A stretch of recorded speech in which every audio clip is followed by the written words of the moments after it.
हो, तारा याद में जी लेबो हो, तारा याद में मर लेबो हो।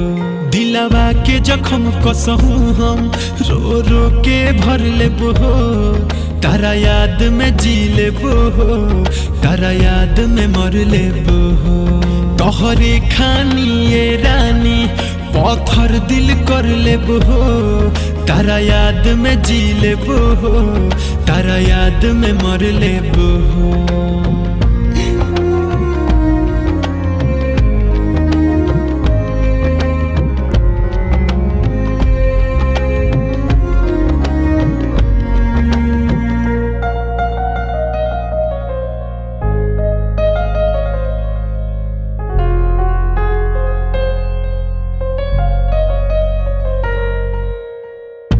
ए बेवफा सारा तुरलू कहसम के भैनी पुराना यही से छोड़ता रू हमके।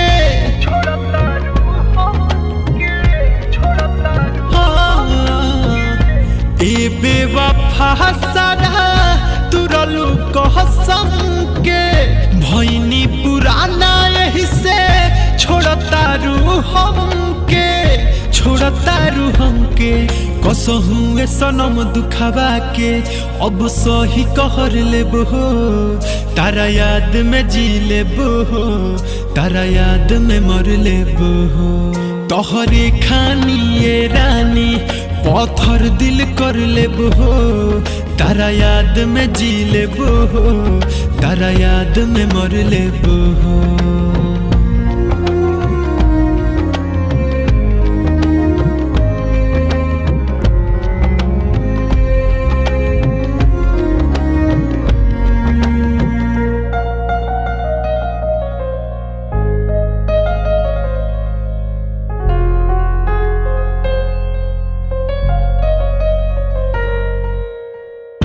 काहे दीपकवा के प्यार ठुकराइलू, राइटर से सनथ कहे ठीक न कइलू।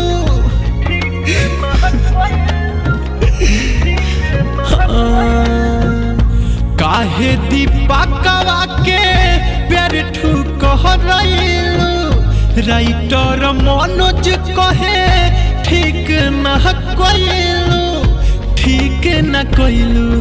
अब केहू से दिल न लगाएम हम लिख के धर लेबो हो, तारा याद में जी लेबो हो, तारा याद में मर लेबो हो।